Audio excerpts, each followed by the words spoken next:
You might say that my plan for the 2017 total eclipse began 60 years earlier with my first astronomy book. That's when I learned that eclipses could be predicted years in advance. Nearly 2 years prior to the 2017 eclipse, the popular astronomy magazines stepped up their coverage. Thanks to this, I had plenty of information to help me plan ahead for the event. I started by following directions provided by Sky and Telescope magazine to construct a simple pair of solar filters for my 7x35 binoculars. This involved sacrificing a pair of my Astronomical League solar eclipse glasses.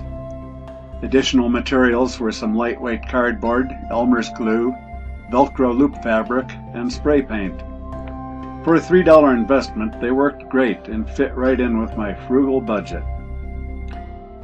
Next, I developed a set of guidelines to follow in choosing my observation location. First and foremost, I wanted a spot that would give me the best chance for clear skies. I wanted to get as close as possible to the centerline to enjoy the longest possible totality. I didn't want to make any overnight stays en route to the location, so it had to be within about 500 miles of Denver. I didn't want to fight crowds and traffic, so I planned to leave 4 days early. I took U.S. Highway 287 from Fort Collins, thus avoiding Interstate 25 and Casper. If it looked like clouds would be a threat, I wanted a spot that would enable me to escape to a better location. And finally, being budget-minded, I was looking for a place where I could camp for free. One of my best resources was the Sky and Telescope Road Atlas for the total solar eclipse of 2017. Using the large-scale maps, I determined that my 500-mile range would put me somewhere between Idaho Falls, Idaho, and Omaha, Nebraska. Next, I consulted the chart on page 26 of the January 2016 issue of Sky and Telescope magazine. This chart shows the historical cloud cover average along the entire path of totality. The red line indicates afternoon cloud cover, the blue line shows morning. The best point on the chart within my travel range would be between Riverton and Casper, Wyoming, just east of Riverton. This area provided excellent last-minute escape routes in the event of cloud cover. I could take U.S. Highway 26 west to the Tetons, or east to Casper, and then Interstate 25 to Wheatland, a span of over 250 miles without leaving the path of totality. I then consulted the online Fremont County land ownership map. Most of the land in the area was owned by the Bureau of Land Management.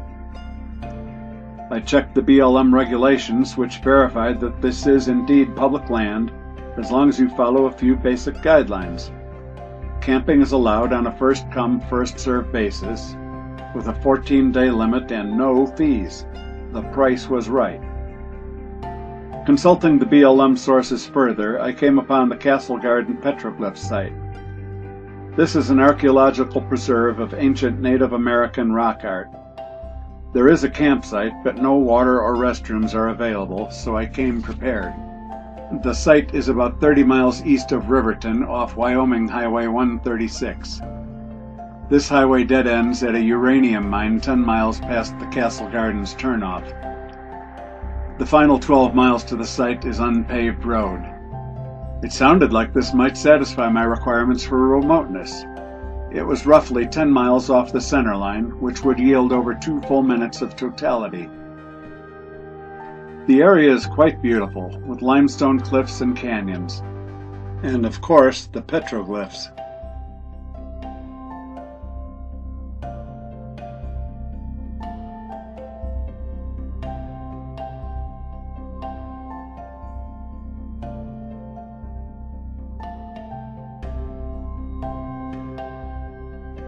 My younger son Jason came along for the adventure.